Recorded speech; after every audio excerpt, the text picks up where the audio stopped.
বাংলা আমার মায়ের ভাষা। 21শে ফেব্রুয়ারি আমার অহংকার।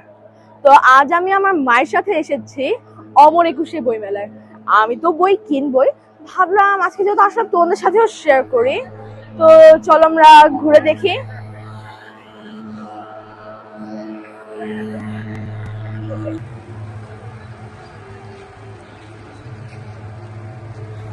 তোমরা তো জানো এবার যেহেতু মেলা রমজান মাসে শুরু হয়েছে, সে কারণে দর্শনার্থী সংখ্যা এবং স্টল সংখ্যা একটু কম।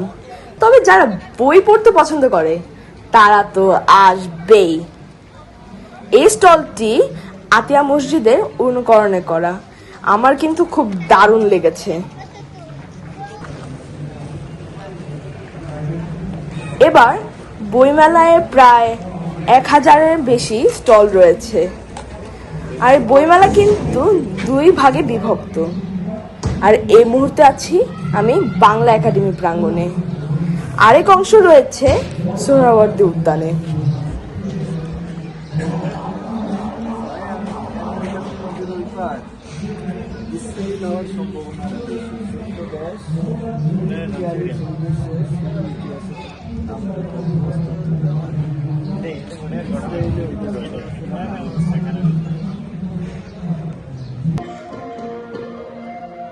এখন যাচ্ছি বাংলাদেশ শিশু একাডেমির স্টলে। এখানে নিশ্চয়ই আমার কিছু পছন্দের বই পাবো। এই স্টলে দেখছি ভালোই বইয়ের কালেকশন রয়েছে, দেখা যাক কোন বইটা নেই।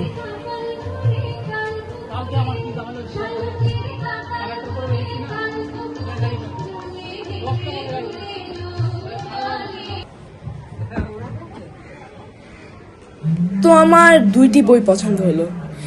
একটি বই বাংলাদেশের ঐতিহাসিক কিছু স্থাপনা নিয়ে, আরেকটি বই সুকুমার রায়ের লেখা কিছু ছড়া এবং ছোট গল্প নিয়ে। এখন যাচ্ছি বইমেলার আরেক প্রান্তে, অর্থাৎ সোহরাওয়ার্দী উদ্যান প্রান্তে। এইখানে কিন্তু আরো বেশি স্টল রয়েছে, তো চলো দেখি।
আমি তো বেশ কিছু বই কিনে ফেললাম। তোমরা কবে আসবে? জলদি চলে এসো, মেলা কিন্তু শীঘ্রই শেষ হয়ে যাবে। যাই হোক, কেমন লেগেছে আজকের ভিডিও তা কমেন্টে জানাবে। আগামী ভিডিওতে নতুন কিছু নিয়ে আবার দেখা হবে। বিদায়।